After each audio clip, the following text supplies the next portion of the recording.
Just $3.50 for a 240 watt charge cable with a beautiful LCD screen. What a bargain. Or is it? Looking closer, what the heck is this? It's a sticker, a crappy printed piece of paper that's just stuck on there. Beautiful. And it gets worse. When this thing is at full power, it started cooking itself, nice and toasty on the thermal camera before the charger sensed something was wrong and shut it down. Cheap and Cheerful, it's USB-C cables tested, episode 3. And today I've got 22 cables put through data speed, charge power, thermals, and for the first time, power resistance testing. I'll show you a 40 gig cable that secretly runs at 80, an 80 gig cable that's secretly at 20, and the best cables from $5 to 50, plus every USB tester on the market rated in 90 seconds. It's all the facts, none of the faff, coming right up.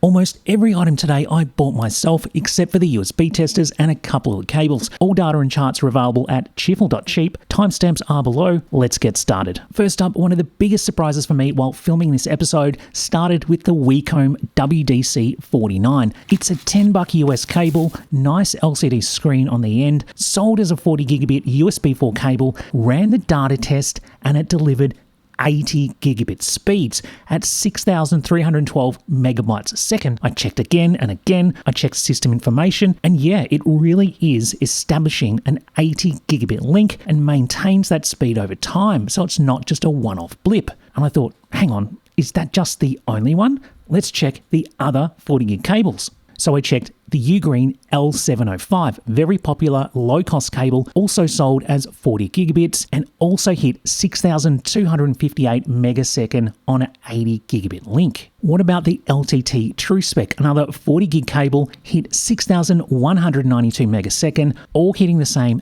80 gigabit speeds, sold as 40 gigabit cables. Now, the USB boffins out there, I'd love to get your take on this, but based on what I've read, it seems like so long as the 40 gig cable is decently made, there's a good chance it can support an 80 gigabit link. But before you go out buying the cheapest 40 gig cable you can find, it's not always the case. This UGourd Thunderbolt 4 for $7 also says it's a 40 gig cable, but it wouldn't connect to my new enclosure. So I brought out the old USB 3 40 gig drive, and the best it could muster was just over 1,000 megasecond. That's 10 gigabit speeds, a quarter of the speed advertised. So I guess the lesson is not all 40 gig cables are secret 80s. It's the quality of the cable that matters. So remember our paper sticker friend from the intro? Time to find out why it's so dodgy. And this little Alien Tech OA1 resistance testing module is going to give us the answer in a couple of seconds. Testing it out, it came back with 350 milliohms resistance, 3 times higher than anything else we'll test today. And that's because copper costs money. So dodgy companies will skimp on the copper, causing it to get hot as more power is applied. And the heat concentrates usually right here where the cable meets the plug. So worst case, you're melting your cable straight into your USB-C port. Best result of the video was a tie between the UGreen and the Hagibis we'll check out just a moment. If you'd like to support my work, don't forget to like and subscribe. It really does help and makes all of the hard work worth it. Plus, my youngest loves it when he sees the number go up on our little LCD display. The Linus Tech Tips cable, about 3 times the price of those ones shipped, came in just behind at 100 milliohms. Pretty good as well. The Wekome 49 from earlier though was more than double that at 216 milliohms, which really isn't great, though it is worth saying that flexible cables and certainly longer cables do tend to have a slightly higher resistance, but nothing that it should make a significant difference. Now, I also checked every single cable's E-marker, and there's photos of every one on the website. The E-marker is a little chip inside the cable where the manufacturer records what the cable can safely handle. This can be really useful because sometimes a dodgy store might try to pass off a slower cable with a faster one, and the E-marker will give it away. And finally, I ran every cable for 30 minutes at full power under the thermal camera, checking for hotspots. And yeah, apart from our dodgy LCD friend, most of them did perfectly well. Next up, the Hagibis. So I found this brand by accident last video, and they turned out to be really, really good. First one is this basic 240 watt charge cable, $5 or $6 US, $8 Aussie, and it is super soft and thin, just like a piece of string, very much like the Anker Prime charge cable, except it's 1/5 of the price. I've been using this to charge my MacBook Pro for the last 3 months without issue, so I can definitely say I've tested it well. It didn't become warm at all in the stress test. The resistance test, 146 milliohms, not bad for a 3 meter super flexible cable, just $6.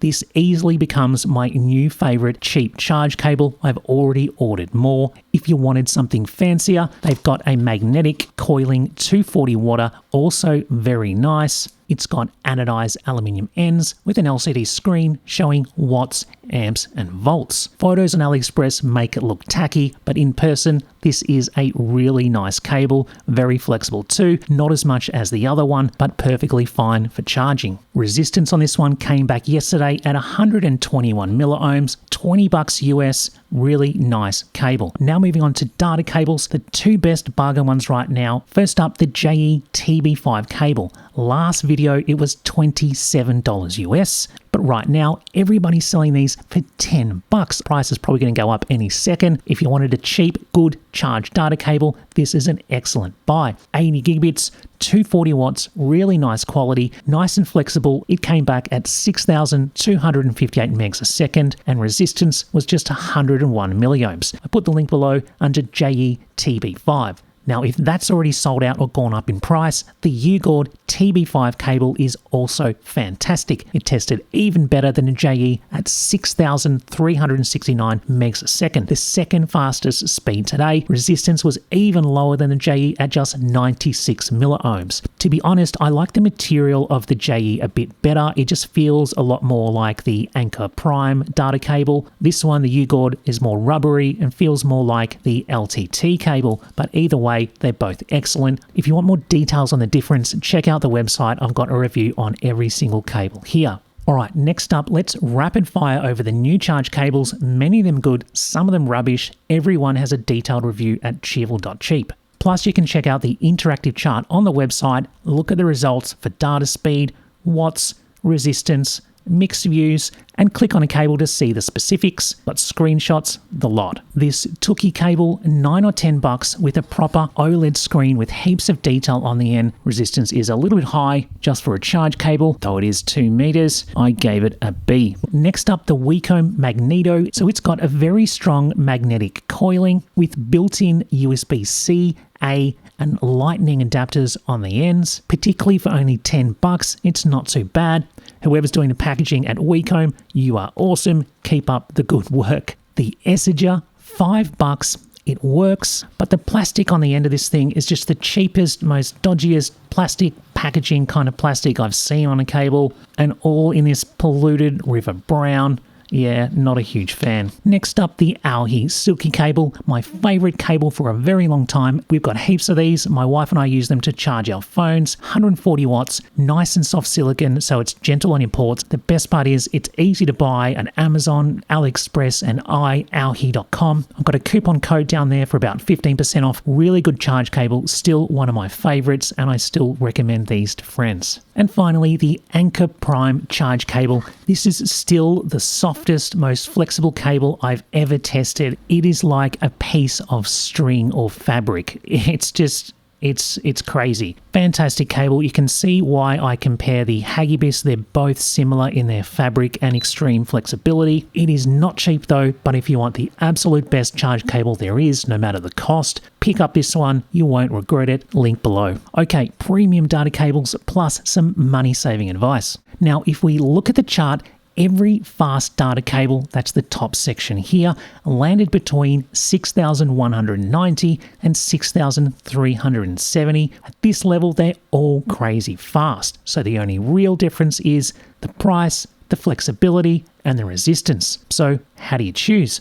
Well, if you want a cable to sit in one spot, running your monitor or your external hard drive that never moves, A stiff cable is absolutely fine. It's going to have lower resistance. But if you want a cable that moves between your power bank, your camera, your portable drive, get a flexible one. This is the one that I use day to day with my external drive and my MacBook, the AOHI ADONIS Future Cable USB 4 version 2. It got 6,370 megabytes a second, the fastest of all the cables today. It comes in this unusual silicone pouch. It's an 80 giga, 240 watts. This new version has a hidden LCD screen with the volts, the watts readout just in here, which is pretty sweet. And yeah, this is what I use with all my most expensive gear, my camera, my MacBook, my external hard drive, both because it's fast and it's super flexible, so it puts no pressure on the ports. But that super flexibility on a data cable that's 2 meters long is why the resistance came back a bit higher at 194 milliohms. Pretty sure you can get this in smaller sizes. Yeah, this is the 1 meter one, and this is the 2 meters. In fact, I should probably test the resistance on the 1 meter. Just a tip on all the cables where they say 120 gigabits per second, that's only for the display. You're not going to get a file transfer at anywhere near that speed. So yeah, it comes in this really unusual silky silicone case. Okay, and here it is, 148. So yeah, much lower resistance than the 2 meter cable. Pretty reasonable considering how ridiculously flexible this cable is. Just like the other premium cables, these ones aren't cheap. They're about $70 or $80 when they're not on sale. Thankfully, they're on sale fairly often for $45 to $50, and there's a 15% off coupon in the description that works at any time, including on the sale price. Next up, the Anker Prime TB5. This isn't the charge one, this is the data version. It's decently flexible, nothing like the AOHI. There's definitely a bit of stiffness there, but compared to most high-speed data cables, you know, it's pretty reasonable. Just 78 milliohms, the lowest score out of all the cables today. Very, very high quality, but it is not cheap. If you need one a bit longer or you're going to be carrying it around, then I definitely recommend getting the AOHI ADONIS 2 meters and super flexible. Next up, the Cable Matters Thunderbolt 5 cable. A few people asked me to test these, so I bought the best one I could find. And honestly, I'm going to pick off a few fanboys with this, but I feel like I wasted my money a little bit. So maybe I just picked the wrong one. I just chose the more expensive one that had the highest score with the best performance. But this is an old style cable, very stiff PVC, the kind of one that your office IT manager would buy to get the printer going. Really quite stiff. It's going to put pressure on your ports, sideways pressure. Over time, that can lead to damage. In terms of quality though, very good. 6,363 megabytes a second, one of the highest scores. Just 110 milliohms resistance, which is good. Personally, I don't know, maybe I need to try out some of the other cables. If you're from Cable Matters, feel free to contact me and send some in. I'll give it an absolutely unbiased fair review, particularly if you've got some that are a little bit more flexible. And finally, the Linus Tech Tips cable LTT True Spec from last video. Technically excellent, but just kind of low effort on the details. Really plain packaging. It's got this cheap, tacky cable tie that you get on like $2 cables. Bog standard E-marker, and that's probably what peeves me the most. It's a cable sold by a geek to geeks, and they left the E-marker as generic as they could. They can write anything they want to that, and they chose to write nothing. So yeah, really should have had an Easter egg or even just LTT or something in it. It just showed to me there was a lack of effort. Technically good, it's an A cable, but yeah, not too impressed. Okay, USB testers, rapid fire. Every one of these I've tested over the last several months. Somebody actually had a go at me last video because some of these have been out for a long time. Well, I'm sorry, but I actually test these things before I upload a video. From the best to the worst, starting with the PowerZ KMC 003C, obviously the king of the jungle. If you go to a USB cable manufacturer, they'll have a PowerZ, a much larger one for testing their cables. This is the little one for home gamers like us. If you're serious, just get the PowerZ. Full stop. Make sure you bring your wallet though. They're about $100. Linked below. Second place, the Alientech C2. Read every cable I tried. Very snappy menus, premium build, $30, and it works with their OA1 resistance tester. For most of you, this is the one that I'd get, not just because it's good, but because Alien Tech are slowly proving they're a trustworthy brand with quality hardware and great software. Third place, the Wekome K2. Look, I really enjoy using this one. The menus and buttons just make sense, whereas others can be confusing. The screens are nice and clear. The only negative is occasionally it won't read a cable, maybe 2 or 3 out of the 60 or so cables I've tested in the last few months. It's a good, cheap all-rounder, and honestly, for most people, this is probably all you need, and it's about $30. Next, the Alien Tech C0. This is a basic tester with volts, watts, current reading, no e-market reading sort of stuff. It is a bit more expensive than other similar units. There are cheaper options, though the quality is typical Alien Tech. So if you're after a basic tester and you want the best quality one, I would pick up this. The Finersi FNB-C2. I like Finersi because they innovate and they make interesting tools, but I can't recommend this one. You're probably noticing it's not powering on. This failed to read several e-markers and the firmware update bricked my unit, which is absolutely my fault, but they make it way too easy. It needs better software and better documentation. Next, the AOHI T3. Look, I wanted to like this because it's different to all the others. Built-in games, it's got a barometer, SPL meter, all sorts of crazy stuff, but it can't read an e-marker. For one this size and price, AOHI, get your priorities straight. And of course, the little Alien Tech OA1, which made today's resistance numbers possible. This is fantastic. I love it. That said, I'm not a hardcore electronics nerd. I'm taking the numbers at face value, and they make sense to me. Dodgy cables are higher, better cables are lower, and the results are consistent on the same cables day to day. The only oddness I noticed, if you test a cable that's coiled up, sometimes you'll get a weird result, so I made sure that I uncoiled them first. It's not available outside China yet, but I'm sure they'll release it soon. So finishing up now, best value data cables, JE TB5, UGourd TB5, and UGREEN L705, all excellent. If you want a more premium one, the Anker TB5 and the AOHI ADONIS version 2, links and coupons for those are below. Best charge cables, the basic super thin Hagibis charge cable is brilliant and my new all-time favorite. Of course, my other favorite, the AOHI Silky, I've been using for a year now. If you've got the money, pick up the Anker Prime charge cable. All of those linked below.